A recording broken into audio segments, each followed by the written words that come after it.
This is College Board posted questions that they released to the students. So a 20 kilogram box on a horizontal frictionless surface is moving to the right at a speed of 4 meters per second. The box hits and remains attached to one end of a spring of negligible mass, whose other end is attached to the wall. As a result, the spring compresses a maximum distance of 0.5 meters, and the box then oscillates back and forth. So information that is given: a 20 kilogram box, there's a frictionless surface moving to the right at a speed of 4 meters per second, and hits the spring. So it's a spring, negligible mass, and compresses additional 0.5 meters, and oscillates back and forth. The string does work on the box from the moment the box first hits the spring to the moment the spring first reaches its maximum compression. Indicate whether the work done by the spring is positive, negative, or zero. Because the spring is taking away the energy that the box had, so the work done on the box is negative. Justify your answer. So because box is losing energy, so final energy minus initial energy, change of the kinetic energy, is going to be negative. On the other hand, the work done on the spring by the box is positive because the spring had no energy at the beginning but does have energy at the end. But for our case, the way they state the question, indicate whether the work done by the spring on the box, positive, negative, or zero. So the work done by the spring on the box is negative. Calculate the magnitude of the work described in part 1. So the work in part 1, you have change of the kinetic energy of the box goes to the potential energy, or change of the potential energy of the spring, change of the potential energy of the spring, and you can say that 1/2 mv squared of the box final, let's do this way,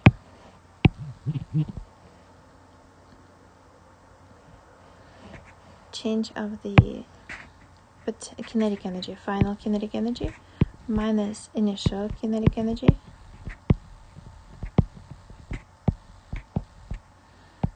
is going to be equal to the potential energy, change of the potential energy, which is, and we're going to say the magnitude, not the positive and negative part. Final potential energy of the spring minus initial potential energy of the spring. And that is equal to work. So change of the energy is equal to work. So that is your work. And they give you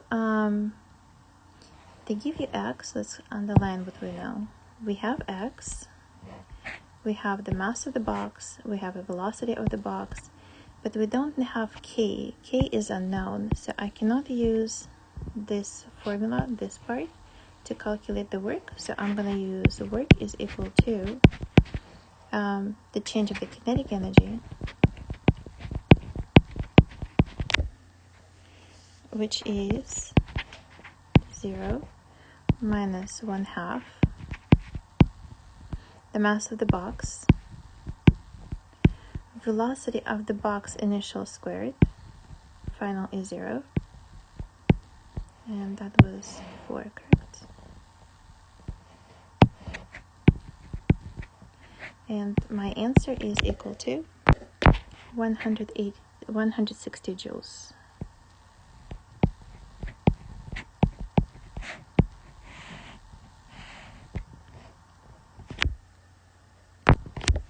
For the next part, for B, they ask you to calculate the spring constant.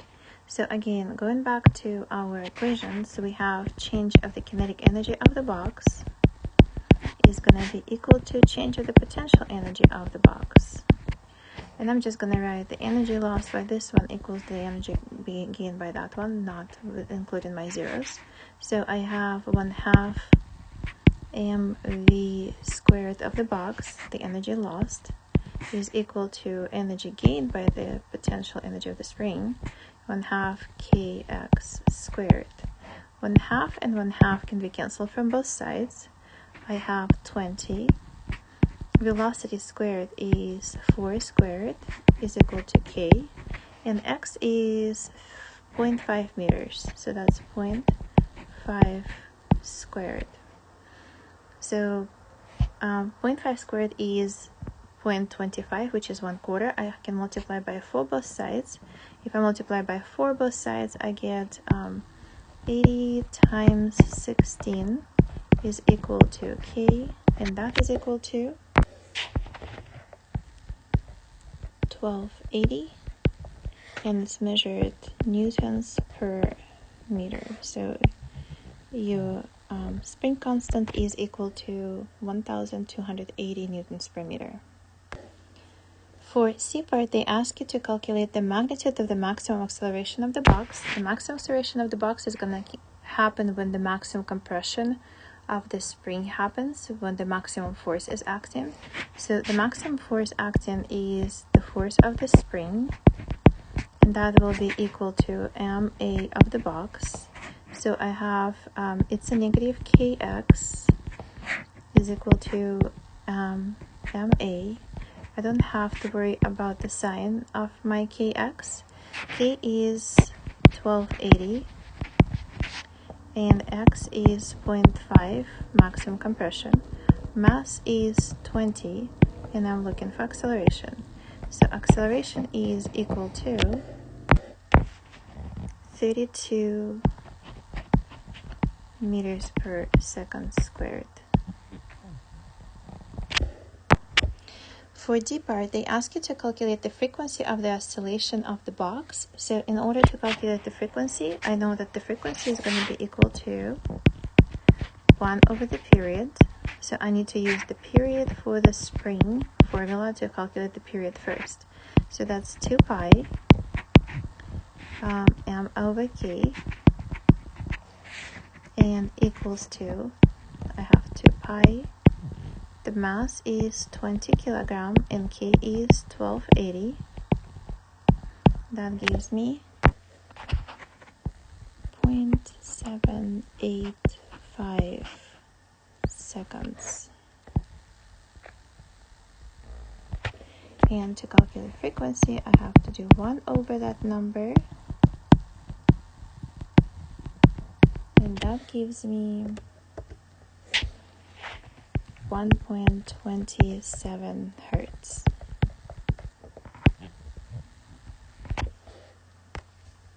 For E part, they say let x equals 0 to be the point where the box makes contact with the spring, with positive x directed toward the right. On the axis below, sketch the kinetic energy of the oscillating box as a function of position x for the range between 0.5 and positive 0.5. Let me see in which direction the box was riding.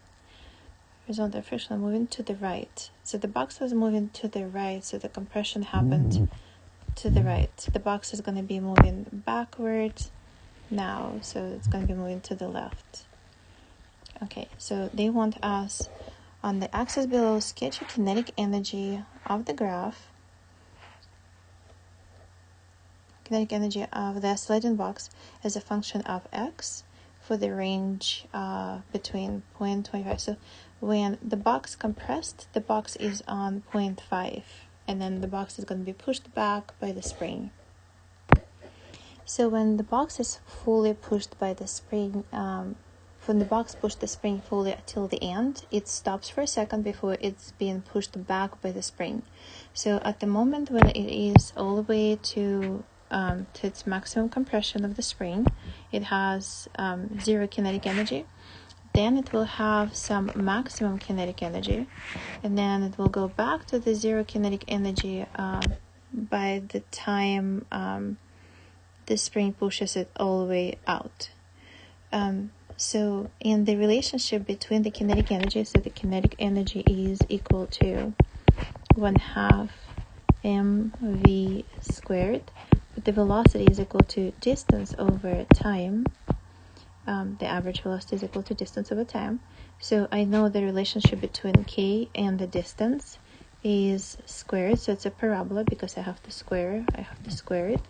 So it's going to be a parabola, and it's going to look something like this,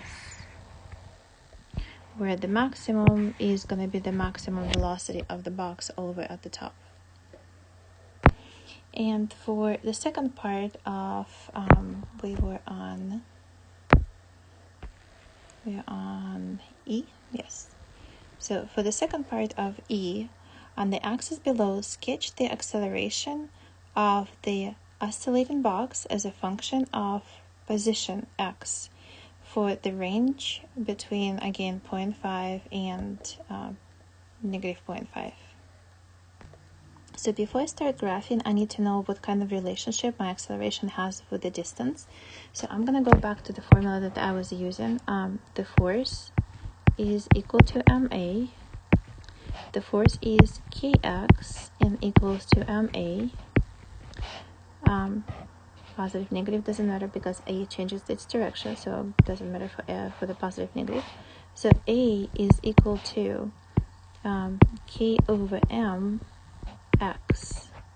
So it looks like Y is equal to mx plus B formula. So the linear relationship. So I know it's going to be linear relationship. I also know that it has maximum force acting on the box at maximum compression. So I know my graph is gonna start. Let me erase this. So I'm just gonna rewrite right here. So my A is equal to K over M x. I need this space. So I'm gonna have my maximum compression right here. So I'm gonna have maximum acceleration at that point. It's a linear relationship. And then again, maximum compression, and again, linear relationship. Should be somewhere on the same level. So this was College Board release question for the students to prepare for the AP exam. I just took it from over there and decided to solve it for you so you would be able to study based on these questions.